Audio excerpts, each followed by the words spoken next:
Hi there. This video is intended to provide you an introduction to the informative speech, one of the core assignments for your public speaking class, and a pretty important one because of its applicability not only for the rest of your college career, but your career after college as well.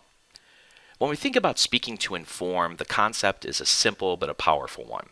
An informative presentation teaches the audience something and increases listeners' understanding, awareness, or sensitivity to your topic.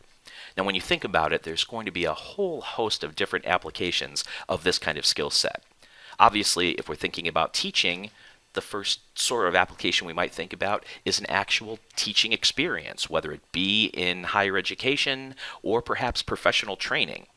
In a business setting, we're informing all the time, providing descriptions of new products, providing briefings on market forecasts to the boardroom.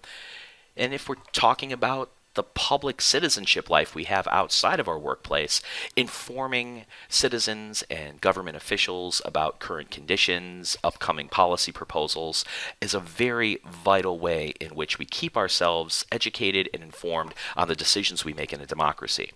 So for all kinds of reasons, we want to speak to inform. And the key thing to think about when doing a speech like this is to remember the primary element. You're going to teach the audience something. So every decision you make in terms of the development and the presentation of this speech should have the audience in mind. What can I do and how can I do it to develop their understanding, awareness, or sensitivity to the topic that I'm talking about? So what's going to be required for this speech? Well, obviously, your primary rhetorical purpose is to inform the audience about something and explain it using relevant information. And you're going to do this in a time frame of 5 to 7 minutes. The best way to think about this is to consider developing approximately 5 minutes of substantive information in the main points of the body of your speech, and then develop an introduction and a conclusion before and after that body. Now, what kinds of informative speeches can you deliver? Well, there's all sorts of options to consider when you're thinking about topic selection. You can do informative speeches about objects, and there's all different kinds of objects you could talk about. Imagine informing your audience about the various parts of the brain and how different elements of the brain are involved in different kinds of physiological and psychological functions. You could talk about how fireworks work by thinking about a firecracker or a particular firework rocket and helping us understand what the various parts of it are and how they work. Or, of course, you could do a speech about the Eiffel Tower. That's a pretty important object, culturally speaking. What's its history? Why was it built? Why has it been important to French culture? Besides objects, you could also do informative speeches about individuals or groups. Helping us understand important people can be something that informative speech can do pretty usefully. So, how about that Alexander Hamilton that you've been hearing so much about from Broadway? You could provide a speech on who he was and why he was important to American history. From a more contemporary standpoint, you could talk about the Black Lives Matter movement, how that social movement organization developed what it's about and the kinds of things that it does. And of course, you could always let us know about that mysterious entrepreneurial figure, Orville Redenbacher. Was he a real person? Yes, he was, actually. And what do we know about his life and how he contributed to the home popcorn industry? Any kind of individual or group that is potentially interesting and important is something that could be the focus of a speech. Third kind of informative speech could be talking about events, be they historical or contemporary.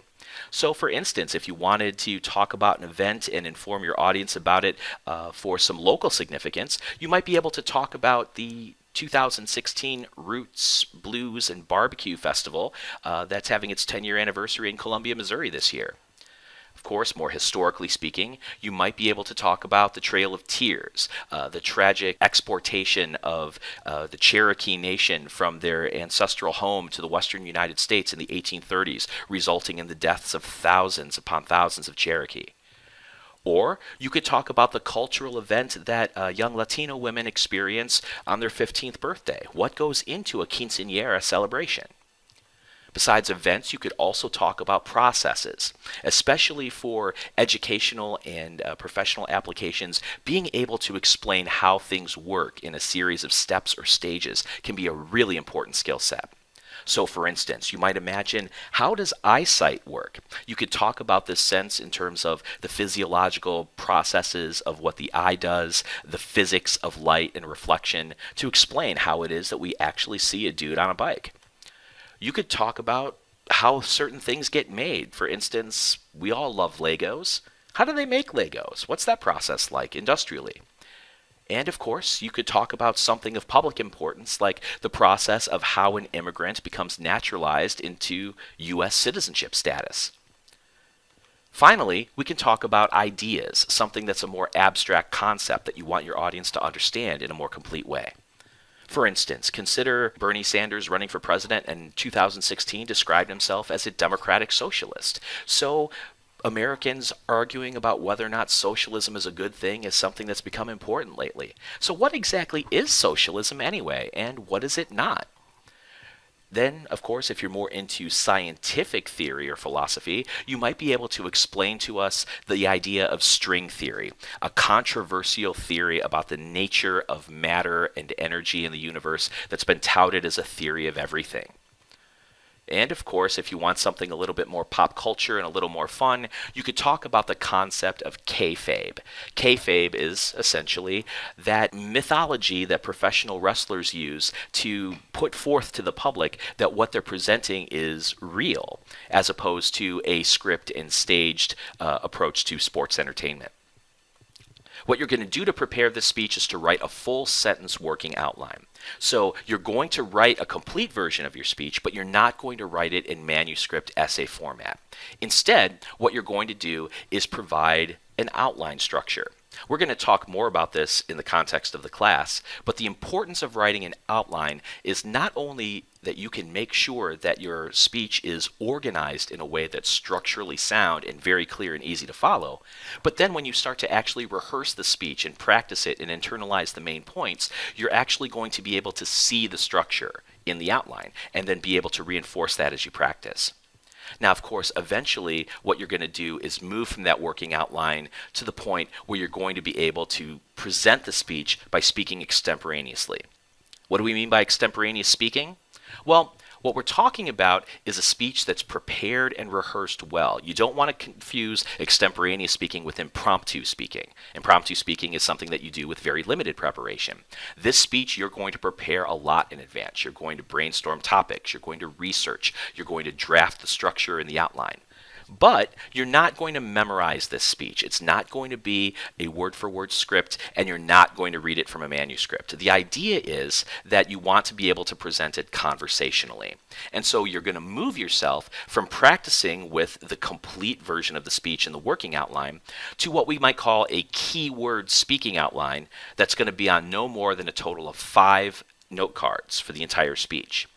Basically, what you're going to want to try to do is take all of the detail that you've got on the pages of your working outline and boil them down to keywords and phrases, maintaining a sense of structure and maybe some reminders on the cards to tell you some things that you might want to do as you're delivering the speech at the moment.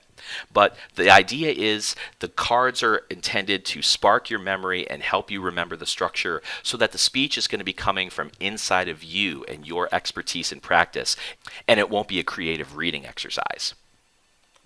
And the final thing you need to think about in terms of this project is that you have to provide at least 3 sources of research that you'll use for the material that you'll be informing us about.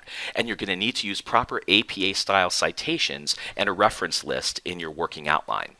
So take a look at what this section of an outline might look like.